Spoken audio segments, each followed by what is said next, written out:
예. 여러 군데 이렇게 막 다니신다고 좀 힘드실 텐데 정인으로 나와 주셔서 고맙습니다. 우선에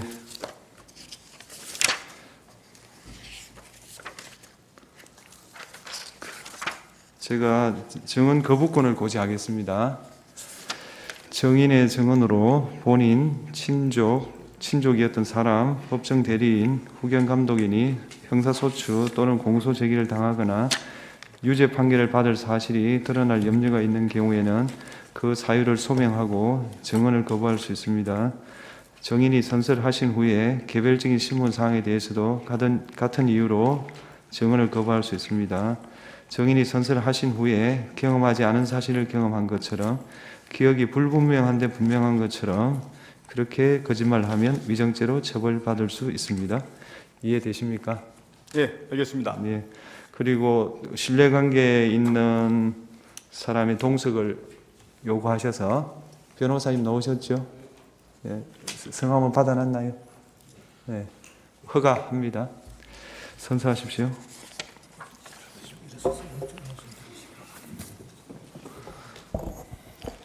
선서, 양심에 따라 숨김과 보탬이 없이 사실 그대로 말하고 만일 거짓말이 있으면 위중의 벌을 받기로 맹세합니다. 증인 곽종근. 주신문 30분 하십시오. 증인? 예, 예, 곽종근 사령관님 앞으로 증인이라고 부르겠습니다. 예, 알겠습니다. 예. 먼저 증인이 조사받은 내용 조서에 대해서 좀 확인하겠습니다. 갑 29호증의 6, 2024년 12월 9일자 증인이 검찰에서 조사받았던 진술 조서입니다. 이게 본인이 그리고 43호증 같은 날 제출한 자수서, 증인이 제출한 자수서고요. 그다음에 갑제 45호증의 28, 2024년 12월 31일자 증인에 대한 검찰 진술 조서. 이건 조지호 김봉식 사건 참고인 3회 진술 조서고요. 그다음에 갑제 45호증의 29, 2025년 1월 3일자 증인에 대한 검찰 진술 조서 4회. 이거 증인 이거 보신 적 있죠? 예, 증인은 그러니까 2024년 12월 9일 그리고 같은 달 31일 25년 1월 3일 서울중앙지방검찰청 610호 검사실에서 참고인 조사를 받았죠. 그렇습니다. 조사를 마친 다음에 증인이 그대로 조서에 기재되었다는 걸 확인하고 서명 날인한 건 맞습니까? 그렇습니다. 예. 예. 준비된 사항 질문하겠습니다. 증인 좀 편하게 답변해 주시면 좋겠습니다. 증인은 2024년 12월 10일 날 국회 국방위원회 긴급 현안질에 참석하신 적이 있는데요. 그렇습니다. 거기서 이렇게 말씀하셨어요. 지금 되돌아보면 초기에 투입될 때 명령을 수행할 때부터 안 됩니다 라고 거부하지 못한 것이 후회스럽다 이렇게 얘기한 게 맞습니까? 그렇습니다.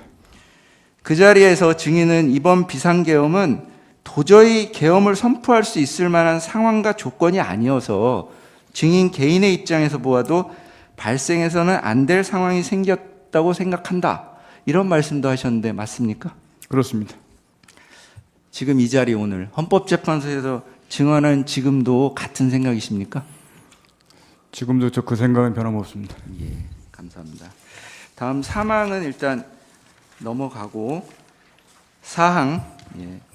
증인은 2024년 12월 1일 오후쯤에 김용현 전 국방부 장관으로부터 전국이 혼란하여 계엄 상황이 있을지 모르니 비상 상황에 대비해라.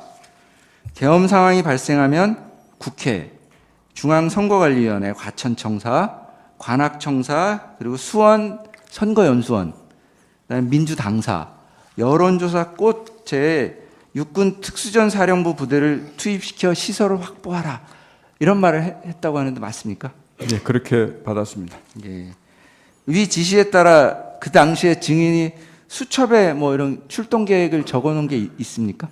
그때 기록한 것이 아니고 그때 당시는 머릿속으로 구상만 했습니다. 그걸 기록한 시점은 12월 3일 그때 했던 것입니다. 그때는 머릿속으로만 제가 각 지역별 배치도를 제 머릿속에 부대별로 다 있기 때문에 머릿속으로 구상한 상태였습니다.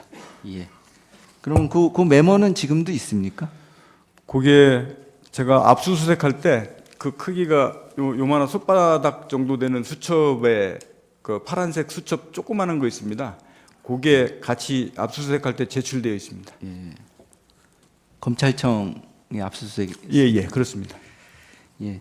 증인은 당시 예하부대의 특성과 지리적 접근성을 고려해가지고 이건 머릿속에 그렸던 건데요.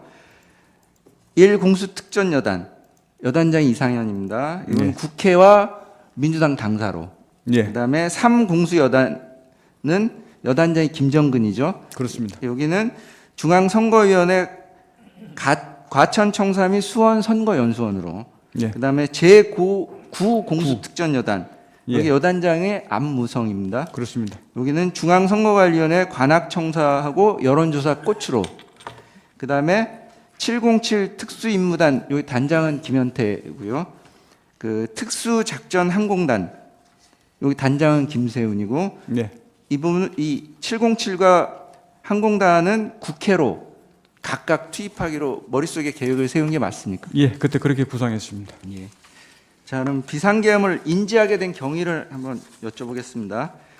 증인은 2024년 12월 3일 밤에 피청구인이 비상계엄을 선포한다는 것을 김영현 전 국방부 장관한테 들어서 알고 있었죠.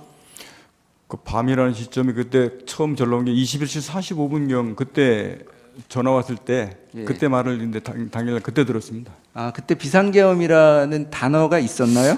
비상계엄이라고는 얘기는 하지 않았고 그 21시 45분 전화할 때는 주요한 상황 발표가 10분에서 20분 뒤에 아마 있을 거다. 예. 이렇게 얘기를 했습니다. 그 발표를 누가 한다고 그랬나요? 혹시? 누가 한다고 얘기는 안 했습니다. 그냥- 발표가 있을 거다라고만 얘기했었습니다. 예.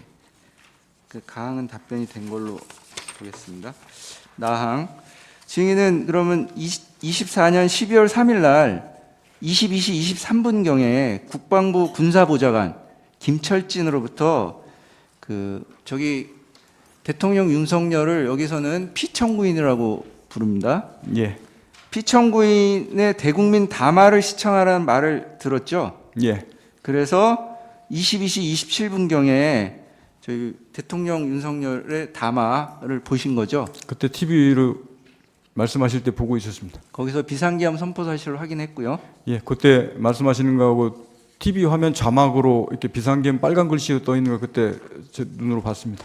예. 자, 6항입니다. 증인은 2024년 12월 3일 23시 17분, 그러니까 담화 발표 전에 김영현 전 국방부 장관으로부터 비아폰으로 특수단 2개 지역대, 그럼 한 90명에서 100명 정도 되죠. 요거를 헬기로 국회로 보내라 이런 지시를 받은 게 맞나요? 예, 김정일 전 장관 때 실제 규모로 딱 찍어서 들은 게 처음에 707 2개 지역대 헬기 이동하라 이렇게 말한 걸 들었습니다. 예. 헬기도 찍어서 말했습니까? 예, 증인은 그래서 그 12월 3일 날 22시 21분경 그 1여단장 이상현에게는 비상계엄 상황이 발생했다. 사복을 착용한 정찰조 한 개조, 그러니까 편의대 한 개조를 국회로, 한 개조는 민주당사로 보내서 상황을 파악하라.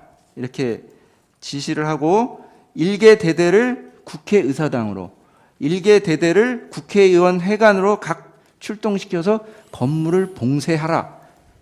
그리고 여단장도 함께 국회로 출동해야 내 지시에 따라 현장을 지휘하고 현장에 있는 수방사령관이랑 상의하며 조치하라. 이렇게 말씀하신 게 맞습니까? 네, 그렇습니다. 이 내용이 많은데 다 기억하시는 거예요? 예, 대강 정확한 워딩을 지금 말씀하신 내용들을 다 그렇게 기억하는 게 아니고 제가 주요 포인트 그런 의미로 전달했던 내용들이 제가 맞기 때문에 그렇게 말씀을 드리는 겁니다. 예. 그래서 12월 3일 22시 27분경 피청구인의 대국민 담화를 시청하면서 비상계엄 선포 사실을 확인했잖아요. 예, 그 직후 22시 30분경에 특수작전 항공단장 김세훈에게 항공기 출동하라고 하고 사령부로 들어와라 이렇게 지시했죠. 그렇습니다. 제가 항공단장한테 들어올 때 너도 사령부로 같이 들어와라. 제가 그렇게 말을 했습니다. 그러니까 항공단장은 사령부로 들어오고 예.